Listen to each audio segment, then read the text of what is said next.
प्राचीन भारत के महान राजनयिक नीतिकार आचार्य चाणक्य केवल एक गुरु ही नहीं, बल्कि जीवन की जटिलताओं को समझने वाले अद्वितीय मार्गदर्शक भी थे।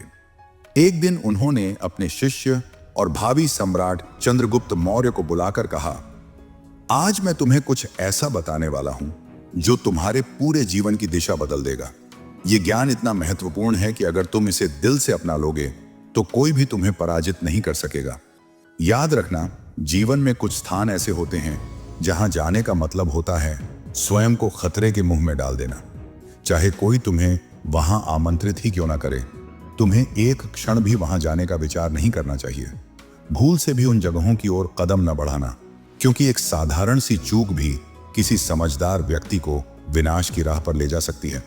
चाणक्य ने आगे कहा, तुम अपनी राह पर चल तो रहे हो, लेकिन कभी कभी आकर्षण, जिज्ञासा या लोगों के प्रभाव में आकर भटक भी जाते हो। यही भटकाव तुम्हारे व्यक्तित्व को कमजोर बना सकता है। एक बुद्धिमान और विजयी व्यक्ति वही होता है जो आने वाले संकट को बहुत पहले ही पहचान लेता है। इसीलिए आज मैं तुम्हें ऐसी जगहों के बारे में बताऊंगा जो बाहर से चाहे कितनी भी आकर्षक क्यों न लगे, लेकिन भीतर से विनाश का गर्त होती है। इन जगहों से दूर रहना केवल तुम्हारी सुरक्षा का प्रश्न नहीं है, बल्कि तुम्हारे चरित्र, तुम्हारी बुद्धि और तुम्हारे भविष्य की रक्षा भी है। चंद्रगुप्त ने उत्सुकता और श्रद्धा से कहा, गुरुदेव, कृपया मुझे बताइए कि वे 10 जगहें कौन सी हैं? चाणक्य मुस्कुराए। उनकी आंखों में वर्षों का अनुभव चमक उठा। वे बोले, ठीक है मेरे पुत्र, आज मैं तुम्हें उन स्थानों का रहस्य बताऊंगा जहां कभी नहीं जाना चाहिए, न एक साधारण मनुष्य को, न एक योद्धा को और न ही एक राजा को। मैं प्रत्येक स्थान के बारे में विस्तार से बताऊंगा, कारण, उदाहरण और परिणाम सहित, ताकि तुम्हें समझ आ सके कि उनसे दूरी बनाना ही सच्ची बुद्धिमानी है। ये ज्ञान शास्त्रों, वेदों और मेरी स्वयं की नीतियों का सार है जो तुम्हें हर परिस्थिति में अजय और अडिग बनाएगा। पहली जगह, कपटी और दोगले व्यक्ति का घर, विश्वासघात का अड्डा। चंद्रगुप्त, संसार में सबसे खतरनाक शत्रु वह नहीं होता जो सामने से युद्ध की घोषणा करे, बल्कि वह होता है जो मित्रता का मुखौटा पहनकर दिल में विश्वासघात छुपाए बैठा हो। कपटी और दोगले व्यक्ति का घर ऐसा ही स्थान होता है, बाहर से स्वागत और मुस्कान, लेकिन भीतर से छल और दगाबाजी से भरा हुआ। वहां की हर मुस्कान एक छलावरण होती है, हर मीठा शब्द किसी न किसी छुपे हुए शस्त्र को ढक रहा होता है। चाणक्य ने कहा है, कपटी का मन सर्प के समान होता है जो शांत दिखाई देता है पर अवसर मिलते ही डंक मारता है। जो व्यक्ति बार बार अपनी निष्ठा और वफादारी का ढिंढोरा पीटता है, वही सबसे पहले विश्वासघात करता है। ऐसे घर की दीवारें रहस्यों को निगल जाती हैं और वहां का वातावरण भरोसे को धीरे धीरे झर में बदल देता है। कपटी व्यक्ति न पूरी तरह मित्र होता है, न पूरी तरह शत्रु। वो एक छाया की तरह साथ चलता है, लेकिन समय आते ही पीठ में वार करता है। उसका हर व्यवहार एक अभिनय होता है और उसकी हर कृपा के पीछे कोई छिपा स्वार्थ होता है। चाणक्य ने चेताया था, कपटी के साथ उठना बैठना आत्महत्या के समान है। उसका साथ विवेक को धुंधला कर देता है, जिससे व्यक्ति सही और गलत का निर्णय ही नहीं कर पाता। राजनीति में ऐसे लोग सबसे अधिक विनाशकारी सिद्ध होते हैं। वे सामने मुस्कुराते हैं, हाथ मिलाते हैं और पीठ पीछे षड्यंत्र रचते हैं। उनकी संगति राजा को उसकी प्रजा से, मंत्री को उसके धर्म से और योद्धा को उसकी शपथ से भटका देती है। जो व्यक्ति बार बार ऐसे घर जाता है, वह अनजाने में स्वयं को विश्वासघात की आग में झोंक देता है।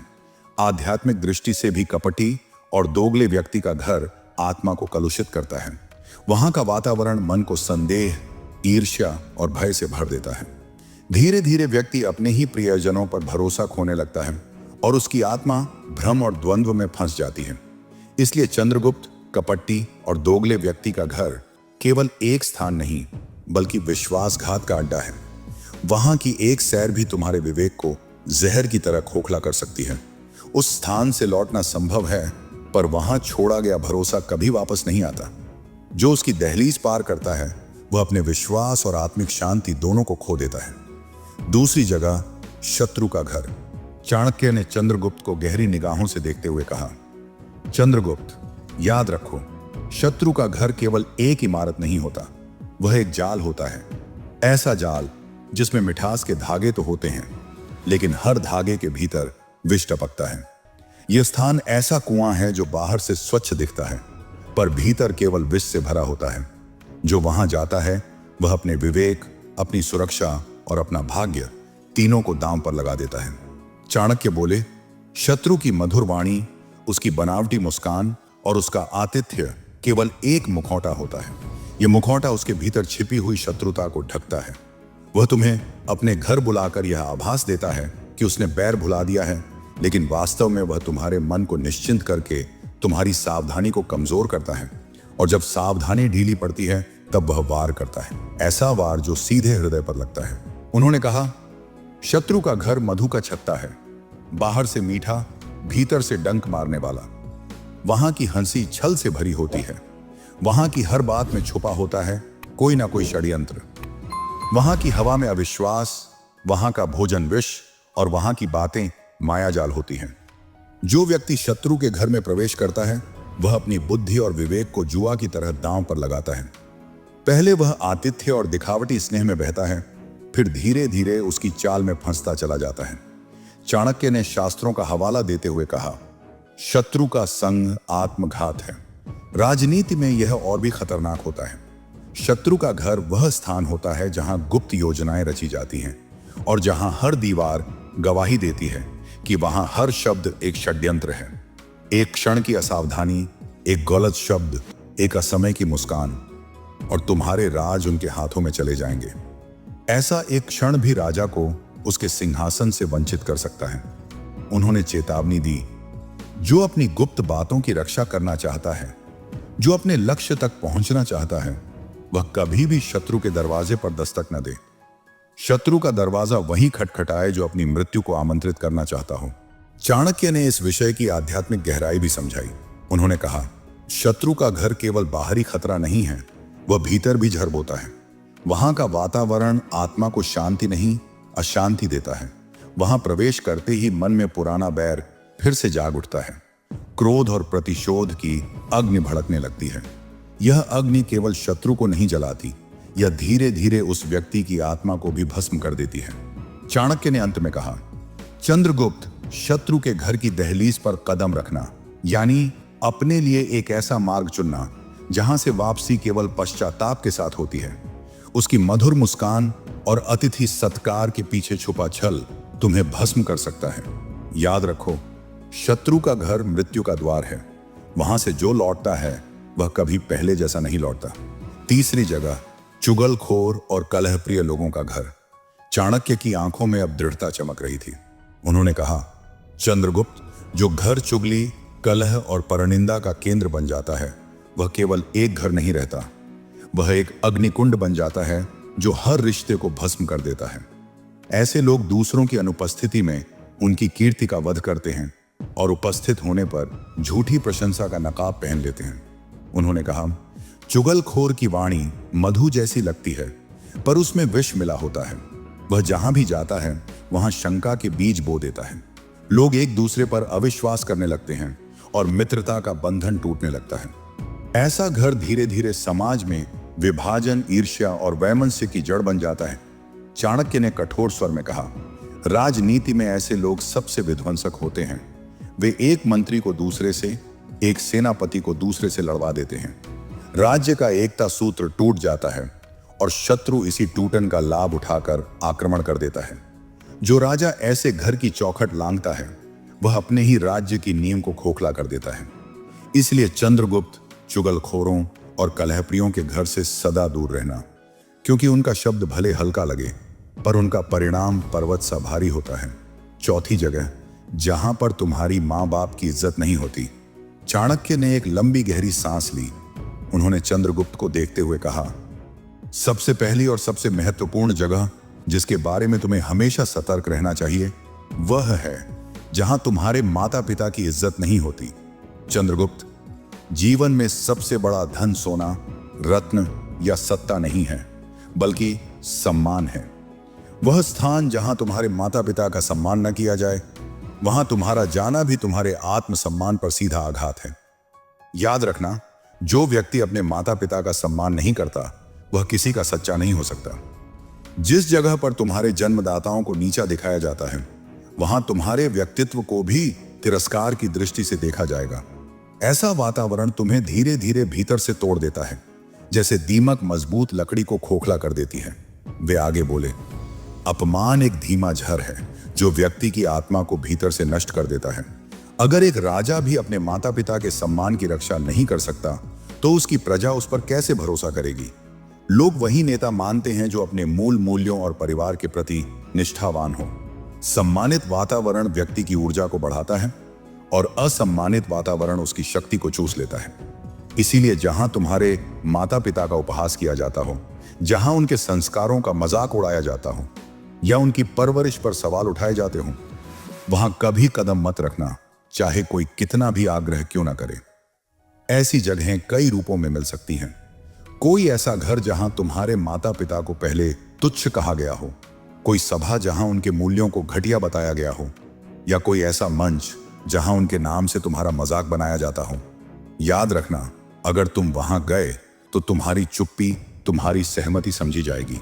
और एक राजा के लिए यह सबसे बड़ा अपराध है, अपने कुल की गरिमा को दांव पर लगाना। अर्थशास्त्र में मैंने लिखा है कि एक नीतिज्ञ राजा को सबसे पहले अपनी प्रतिष्ठा की रक्षा करनी चाहिए, क्योंकि प्रतिष्ठा ही राज्य की नींव होती है और माता पिता की इज्जत ही उस प्रतिष्ठा की जड़ होती है। इसलिए चंद्रगुप्त, अगर कभी कोई तुम्हें ऐसी जगह आमंत्रित करे तो पहले ठहर कर सोचो, क्या वहां तुम्हारे माता पिता का सम्मान होगा? क्या वहां उनकी उपस्थिति गौरव का कारण बनेगी या अपमान का? यदि उत्तर नहीं है तो बिना कोई कारण दिए भी वहां ना जाओ। याद रखना, जीवन में सम्मान खोकर जो हासिल होता है वह हमेशा अधूरा होता है। माता पिता की इज्जत की रक्षा करना केवल पुत्र धर्म नहीं, बल्कि एक योद्धा और राजा का कर्तव्य भी है। यह नियम तुम्हें हर परिस्थिति में अडिग और अजेय बनाएगा। जहां माता पिता का सम्मान न हो, वहां जाना स्वयं का विनाश चुनना है। पांचवी जगह, जहां तुम्हारे सपनों का मजाक उड़ाया जाए। सबसे खतरनाक स्थान वह होता है जहां लोग तुम्हारी उड़ान पर हंसते हैं, जहां तुम्हारे सपनों को व्यर्थ कल्पना कहा जाता है और तुम्हारे जुनून को पागलपन का नाम दे दिया जाता है। ऐसे स्थान का वातावरण आत्मविश्वास को धीरे धीरे झर की तरह खा जाता है। वहां हर बात में उपहास छुपा होता है, हर नजर में संदेह और हर मुस्कान में तिरस्कार।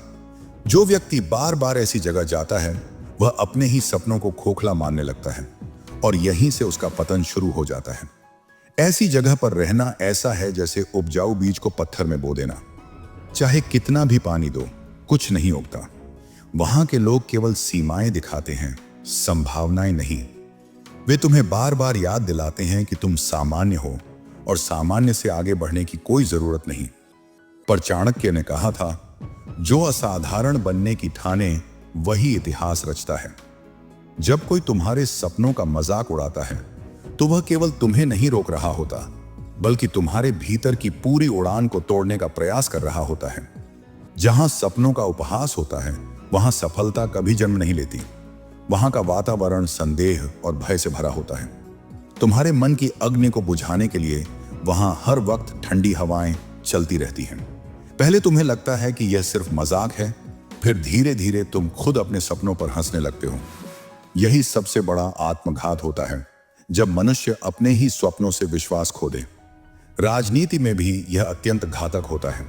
कोई भी महान योद्धा, विद्वान या राजा तभी कुछ असाधारण कर पाया जब उसने अपने समय के उपहास को अनदेखा किया। जो लोग उपहास के बीच खड़े नहीं हो पाते वे कभी शिखर तक नहीं पहुंचते, और जो लोग उपहास करने वालों की संगति में रहते हैं वे धीरे धीरे अपने साहस को खो देते हैं। चाणक्य ने कहा, साहस की मृत्यु वहीं होती है जहां सपनों का उपहास होता है। आध्यात्मिक दृष्टि से भी यह स्थान आत्मा की अग्नि को बुझा देता है। जब कोई व्यक्ति बार बार उपहास और तिरस्कार सुनता है तो उसका आत्मबल धीरे धीरे गलने लगता है। वह ईश्वर द्वारा दिए गए अपने विशेष गुणों को भी सामान्य मानने लगता है और साधारण जीवन में ही सीमित हो जाता है। यह स्थान आत्मा को स्थिर नहीं बल्कि जड़ बना देता है। इसलिए चंद्रगुप्त, याद रखो, जहां तुम्हारे सपनों का मजाक उड़ाया जाए वहां कभी मत ठहरना। ऐसे स्थान से तुरंत दूर चले जाओ, चाहे वहां कितने ही पुराने संबंध क्यों ना हो, क्योंकि जो स्थान तुम्हारे आत्मविश्वास को मारता है वह तुम्हारे भविष्य को भी मार देता है। वह स्थान आत्मा के लिए एक श्मशान है जहां प्रतिभा की चिताएं जलती हैं और महत्वाकांक्षाएं राख बन जाती हैं। छठी जगह, चरित्रहीन और लोभी का घर। चाणक्य ने गंभीर स्वर में कहा, चंद्रगुप्त, संसार में दो दोष ऐसे हैं जो मनुष्य को केवल पतन ही नहीं, विनाश की ओर ले जाते हैं, चरित्रहीनता और लोभ। जिस घर में ये दोनों वास करते हों, वह घर किसी श्मशान से कम नहीं होता। वहां जीवन नहीं, केवल आत्माओं का क्षय होता है। वहां नैतिकता का कोई मूल्य नहीं, सत्य की कोई कीमत नहीं और धर्म की कोई गूंज नहीं होती। जो व्यक्ति ऐसे घर की दहलीज पार करता है, वह अपनी आत्मा और सम्मान दोनों को जोखिम में डाल देता है। उन्होंने कहा, चरित्रहीनता मनुष्य से उसका आत्मसम्मान छीन लेती है और लोभ उसकी दृष्टि को इतना धुंधला कर देता है कि वह सही गलत में फर्क ही नहीं कर पाता। ऐसे स्थान पर जो भी बातचीत होती है, वे ऊपर से मधुर लगती हैं, पर भीतर से विष से भरी होती हैं। यह वह दलदल है जिसमें पहले व्यक्ति लोभ के मीठे जाल में फंसता है और फिर चरित्रहीनता की संगति उसे पूरी तरह नीचे खींच लेती है। एक बार जब मनुष्य की सोच इस वातावरण से प्रभावित हो जाती है, तो धीरे धीरे वह स्वयं भी वैसा ही बन जाता है, छल, कपट और स्वार्थ से भरा हुआ। चाणक्य ने शास्त्रों का हवाला देते हुए कहा, लोभ पापस्य कारणम, अर्थात लोभ ही पाप का मूल है। और जब पाप मन में जन्म लेता है, तो वह मनुष्य को भीतर से खोखला कर देता है। ऐसा घर जहां लोभ और चरित्रहीनता की गंध फैली हो, वहां का वातावरण आत्मा को दूषित कर देता है। मन अशुद्ध होने लगता है, विवेक कमजोर पड़ जाता है और व्यक्ति अपनी मर्यादाओं की सीमाएं तोड़ने लगता है। वह अपने सिद्धांतों को भूल जाता है और सिर्फ लाभ हानि की भाषा में सोचने लगता है। यह मानसिकता अंततः उसे विनाश की ओर धकेल देती है। राजनीतिक दृष्टि से यह स्थान सबसे अधिक खतरनाक होता है। चाणक्य ने कहा, ऐसे घरों में विश्वासघात की योजनाएं बनती हैं, छल कपट की साजिशें रची जाती हैं। यहां मित्रता केवल तब तक रहती है जब तक स्वार्थ पूरा हो, उसके बाद वही लोग पीठ में छुरा घोंप देते हैं। जो राजा, मंत्री या सैनिक इस वातावरण में फंस जाते हैं, वे अपने राज्य और अपने जीवन दोनों का सर्वनाश आमंत्रित करते हैं। चाणक्य की चेतावनी स्पष्ट थी, लोभी का साथ वही करे जो अपनी मृत्यु का सामान खुद खरीदना चाहता हो। उन्होंने इस स्थान के आध्यात्मिक प्रभाव भी समझाए। चरित्रहीनता और लोभ आत्मा की शुद्धता को नष्ट कर देते हैं। वे ध्यान को तोड़ते हैं, मन को भटकाते हैं और व्यक्ति को सत्य और धर्म से बहुत दूर ले जाते हैं। ऐसे स्थान पर जाने वाला व्यक्ति पहले अपने विवेक को खोता है, फिर आत्मबल को और अंत में अपने भीतर का प्रकाश भी बुझा देता है। उसकी आत्मा धीरे धीरे अंधकार में डूबने लगती है और वह स्वयं को उस मार्ग पर पाता है जहां वापसी कठिन और पश्चाताप निश्चित होता है। चंद्रगुप्त, चरित्रहीन और लोभी का घर केवल एक घर नहीं होता, वह एक ऐसा अग्निकुंड होता है जो आत्मा को भस्म कर देता है। वहां की एक सैर भी मनुष्य को पाप के गर्त में धकेल सकती है। इसलिए सदा याद रखना, ऐसे स्थानों से कोसों दूर रहना, क्योंकि वहां कदम रखने वाला व्यक्ति अपने ही विनाश की ओर पहला कदम रख देता है। 7वीं जगह जहां मदिरा और नशे का वातावरण होता है। चंद्रगुप्त, मनुष्य का सबसे बड़ा धन उसका विवेक होता है। जब विवेक चला जाता है तो उसके साथ ही ज्ञान, पराक्रम, तपस्या और आत्मबल सब कुछ नष्ट हो जाते हैं। और विवेक सबसे पहले जहां नष्ट होता है, वह स्थान है मदिरा और नशे का वातावरण। उन्होंने समझाया कि मदिरा केवल शरीर को विषाक्त नहीं करती, बल्कि मन और बुद्धि की जड़ों को भी खोखला कर देती है। वहां का शोर, वहां की कृत्रिम हंसी, वहां का उन्माद भरा संगीत, ये सब आत्मा को धीरे धीरे अंधकार में धकेलते हैं। जो व्यक्ति वहां जाता है, वह पहले केवल जिज्ञासा से जाता है, फिर संगति का प्रभाव उसे अपनी ओर खींच लेता है और जल्द ही वह भी उसी दोष में डूब जाता है। नशा मनुष्य को धीरे धीरे उसकी इच्छाओं का दास बना देता है, उसकी चेतना को कुंद कर देता है और उसकी आत्मा का तेज बुझा देता है। मदिरा प्रलयम नयति, अर्थात मदिरा अंततः विनाश की ओर ले जाती है। नशा मनुष्य के शरीर को दुर्बल करता है और आत्मा को मलिन। साधक का मन कभी स्थिर नहीं रह सकता यदि वह नशे का स्पर्श भी करे। ध्यान टूट जाता है, प्राण शक्ति बिखर जाती है और जीवन एक अंधी गली में भटकने लगता है। राजनीति के क्षेत्र में यह और भी घातक होता है, क्योंकि नशे में धुत व्यक्ति अपनी गुप्त बातें संभाल नहीं पाता। उसके मुंह से राज्य के रहस्य फिसल जाते हैं और शत्रु बस इसी अवसर की प्रतीक्षा करते हैं।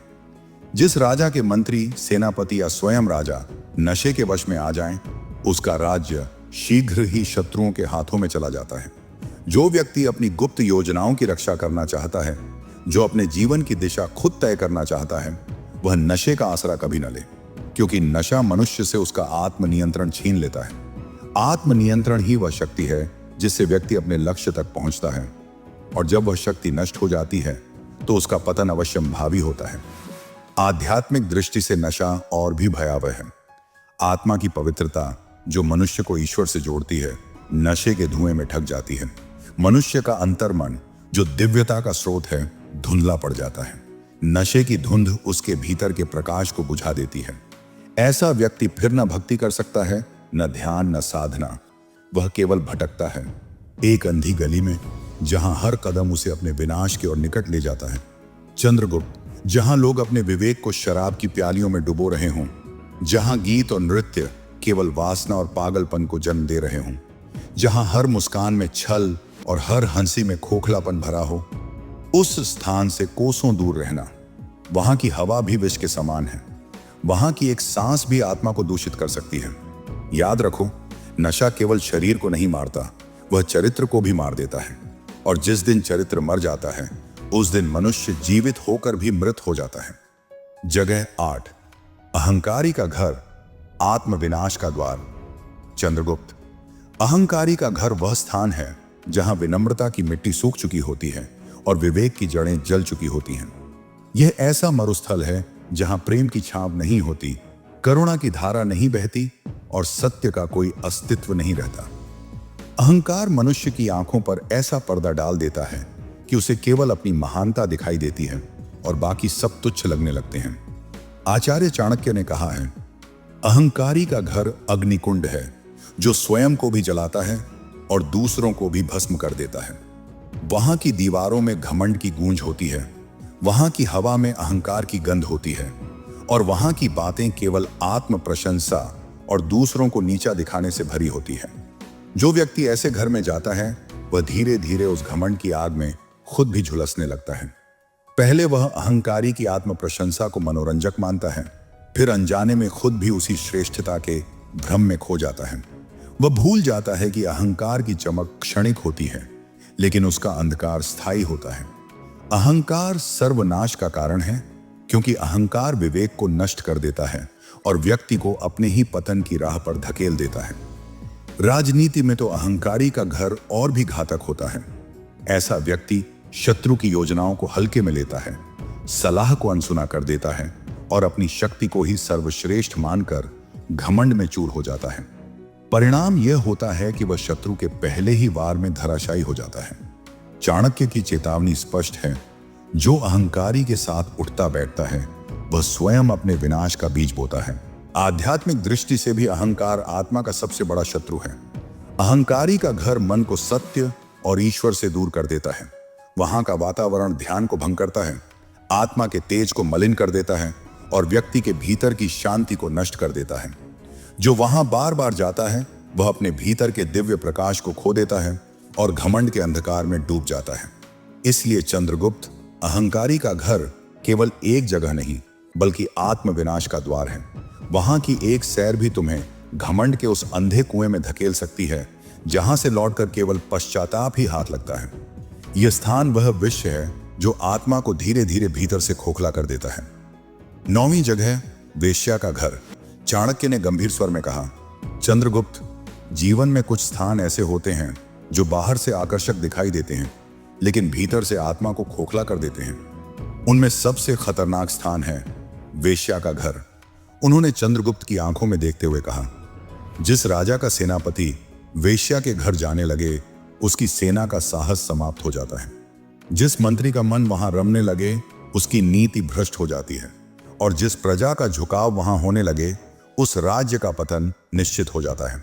चाणक्य ने बताया कि मनुष्य का सबसे बड़ा बल उसका चरित्र और आत्मबल होता है, लेकिन वेश्या का घर इन्हीं दोनों का सबसे बड़ा शत्रु है। वहां की चमक दमक, सुगंध, श्रृंगार, नृत्य, संगीत और क्षणिक सुख की मृग तृष्णा मन को लुभा सकती है, लेकिन यह स्थान धीरे धीरे व्यक्ति की आत्मशक्ति को सोख लेता है। शरीर का सुख क्षणिक होता है, लेकिन उसका प्रभाव दीर्घकालिक और विनाशकारी होता है। वहां जाने वाला व्यक्ति अपनी इच्छाओं का गुलाम बन जाता है।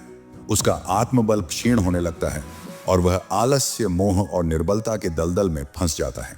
नास्त काम स्मोह व्याधि, नास्त तृष्णा सम शत्रु, यानी वासना से बड़ा कोई रोग नहीं और तृष्णा से बड़ा कोई शत्रु नहीं। वेश्या का घर वासना को बढ़ाता है और विवेक को नष्ट करता है। वहां प्रेम नहीं होता, केवल शरीर का व्यापार होता है। वहां न श्रद्धा होती है, न निष्ठा, न पवित्रता। यह स्थान मनुष्य को मोहजाल में बांध देता है और धीरे धीरे उसे रसातल की ओर धकेल देता है। शास्त्रों ने 4 पुरुषार्थ बताए हैं: धर्म, अर्थ, काम और मोक्ष। काम तभी शुभ होता है जब वह धर्म की मर्यादा में बंधा हो, लेकिन जब वही काम धर्म की सीमा लांघकर वेश्या के घर पहुंचता है तो पहले धर्म नष्ट होता है और फिर अर्थ, काम और मोक्ष भी मिट जाते हैं। समाज ऐसे व्यक्ति को कभी सम्मान की दृष्टि से नहीं देखता। उसकी प्रतिष्ठा गिरती है और चाणक्य पहले ही चेतावनी दे चुके हैं। प्रतिष्ठा ही शक्ति है। प्रतिष्ठा के बिना न राजा राज कर सकता है और न ही साधारण व्यक्ति सुख से जी सकता है। वेश्या का घर इंद्रिय निग्रह को भंग करने का केंद्र है। वहां जाने वाला अपनी तपस्या, अपनी साधना और अपने भीतर की ऊर्जा को नष्ट कर देता है। 10वीं जगह, आलसी और उद्देश्यहीन लोगों का घर। चाणक्य ने इस बार लंबी सांस ली और उनका स्वर गंभीर करुणा से भर गया। चंद्रगुप्त, समय सबसे बड़ा धन है। जो लोग समय का आदर नहीं करते वे जीवन का भी आदर नहीं करते। आलसी और उद्देश्यहीन लोगों का घर वह स्थान है जहां समय बर्बाद होता है, सपने कुचल दिए जाते हैं और इच्छा शक्ति धीरे धीरे मर जाती है। ऐसे घर में हर दीवार पर टंगी होती है उपेक्षा की धूल और हर कोने में बिखरी होती है अधूरी महत्वाकांक्षाओं की राख। वहां लोग केवल दूसरों की आलोचना करते हैं पर स्वयं कभी कोई सार्थक प्रयास नहीं करते। उनका आलस्य धीरे धीरे संगति में आए व्यक्ति को भी अपनी जकड़ में ले लेता है, जैसे ठंडी हवा शरीर की गर्मी को चुरा लेती है। उद्देश्यहीन संगति मनुष्य को भीतर से खोखला कर देती है। जब वह देखता है कि उसके आसपास के लोग कुछ नहीं कर रहे तो वह भी अपने परिश्रम को व्यर्थ मानने लगता है। उसका मनोबल गिरता है, उसका दृष्टिकोण धुंधला पड़ता है और धीरे धीरे वह भी उसी जड़ता का हिस्सा बन जाता है। याद रखो, जड़ता मृत्यु का प्रारंभ है। अगर चाणक्य की ये बातें आपको सोचने पर मजबूर कर गई हैं तो सोचिए आगे कितनी और गहरी बातें मिलेंगी।